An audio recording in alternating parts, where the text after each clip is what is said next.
And of course, my wife, Zisa. He loved the in-laws just as he loved his immediate siblings.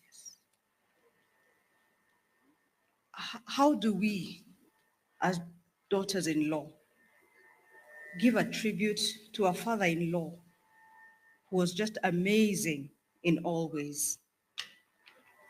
Dad, we shall truly miss you. The wonderful intellectual discussions we always had, your love of reading, buying you gifts for Christmas. We can't believe we shall not be struggling to look for books you haven't read to give you as a Christmas gift. I don't know what Zisa is going to do. She always used to get Dad such wonderful gifts. I don't know how we'll get through Christmas. Dad, you are a star. Jata. We draw comfort from the fact that every time we look up on a starlit night, we know you'll be the brightest, shiniest, twinkling star, looking down on us and smiling with your ever beautiful smile. You will be smiling because you will see Mom being strong, our matriarch, Maito. You will be smiling as you see all of us loving and supporting each other as you would have wished us to do. Dad, today we lacked words to bid you goodbye. We still cannot believe we are at your final resting place. So we borrowed words from Donna Ashton's poem, who captured so well what is in my sister's and my heart, which is, Dad, if every single person who has liked you in your lifetime were to light up on a map, it would create the most glittering network you could imagine. Throw in the strangers you've been kind to, the people you made laugh or inspired along the way, and that star-bright network of you would be an impressive sight to behold. You're so much more than you think you are. You have done so much more than you realize. You're trailing a bright pathway that you don't even know about. What a thing. What a thing. What a thing indeed. Let's say it together. Oh Lord, please grant Dad eternal rest and shine your perpetual light upon him. Komadhayo Fafa, till we meet again. Rest in peace.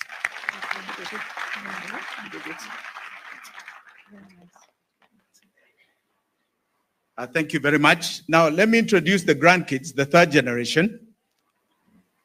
Kesa is Wangeshi's and Dr. Martin Awori's second born, married to the lovely Susan. Please give them a clap. The firstborn is Maria, who is married to Roro. Please give them a clap. And they have given Wuka a great grandchild 1 month ago. Please give them another clap. Then it's myself. I think I have Maina. Wuka used to like calling him Maina Wanjigi the second. The second.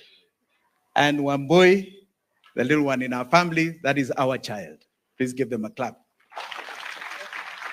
On this other side, we have Wanjiro and Cairo, Somalia, the children of my younger sister, Kadoni, and Justice Katembo. Give them a clap, please. And then, of course, my brother's 2 children. You saw them earlier, Modandi, Peter Modandi, and Maina Wanjigi also. Please give them a clap. Maina will read the tribute on behalf of the grandchildren because he was not here on Wednesday. So he will say one on their behalf. Please welcome him. Asante. Good afternoon, everyone. Thank you all for coming. As you've heard, I'm also Maina Wanjigi, not to be confused with Maina Wanjigi. I'm honored to share a name with such a man. It was Martin Luther King who said, "The ultimate measure of a man is not where he stands in moments of comfort, but where he stands at times of challenge and controversy." And by this measure, my grandfather was an extraordinary man and a pinnacle of excellence. Earlier today, you heard how we used to spend nights at his house where he would read us Bible stories and other lessons. It was through these nights that he instilled in us a sense of discipline, selflessness, and righteousness. Gukar was a selfless pioneer whose commitment to uplifting his communities impacted countless lives. Many of us gathered here today have likely been assisted by him in one way or another. Whenever we spoke, Gukar would always urge us to commit to a purpose like yourself and help when and where you can. Gukar was a beacon of hope and left a legacy to be proud of. And if I or anyone can measure up to be half the man that Gukar was, that would be a life worth living. Thank you. Thank you very much. I think you can all sit down now. Thank you. We'll try and rush this. I'm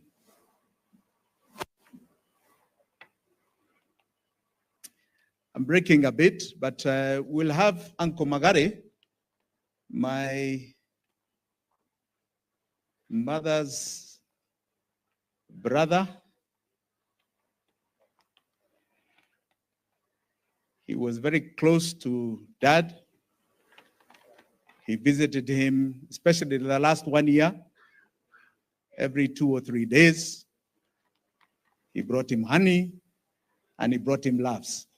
Uncle Joseph Magare. Thank you. Karibu. Thank you very much, Jimmy. Right Reverend Bishop Charles Mutuli, Bishop Emeritus Peter Jenga, the clergy, distinguished guests, all protocols observed, ladies and gentlemen. Maina Wanjigi was many things wrapped in one. But since I have no time to give a lot of lecture about Maina Wanjigi himself, I'll say just one or two things as it relates to his in-laws. Maina Wanjigi was son-in-law to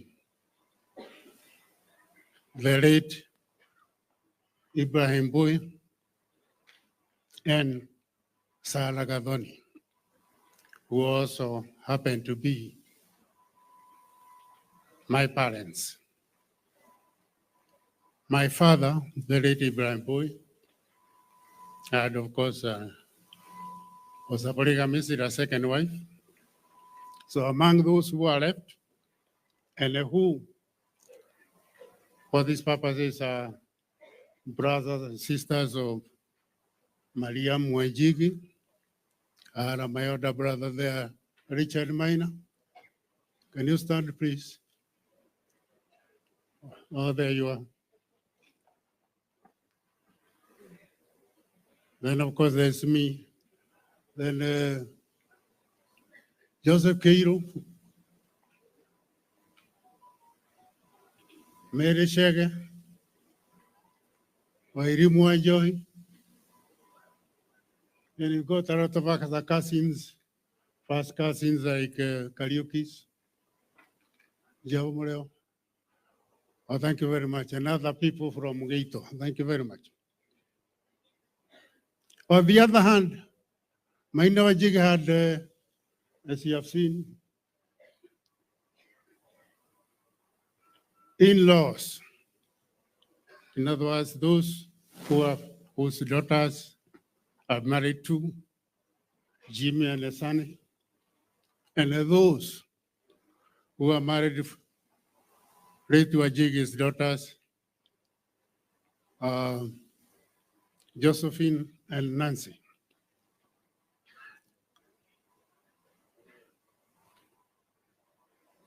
Josephine is married in the family of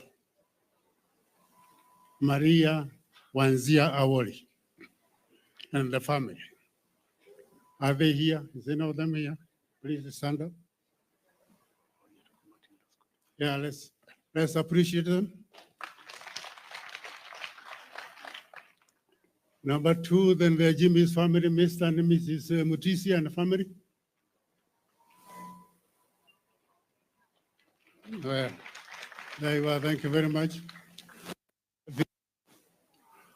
The late Mr. and Mrs. Cairo, Kenya, and their families. I think there are so many of them out. Kemani Cairo, Paul Muite. Oh, they are not here. That's all right. Then finally, we have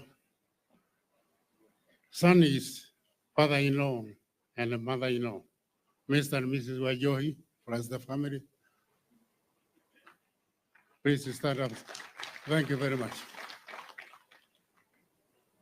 Because of lack of time, because I noticed that the Kiraji are impatient, they want to finish up with this matter.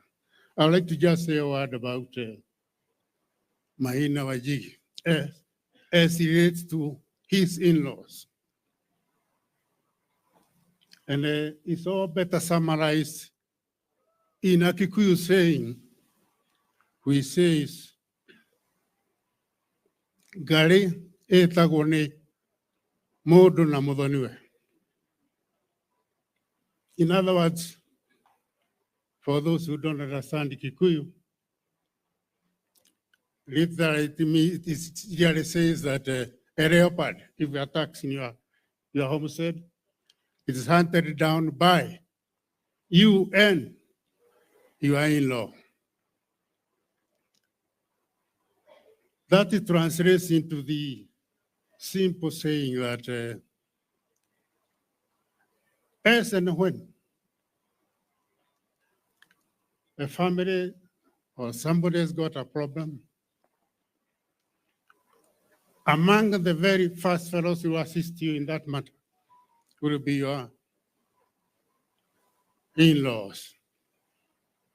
To us, and to all the families I've referred to here, Maina Wanjigi lived up to that promise.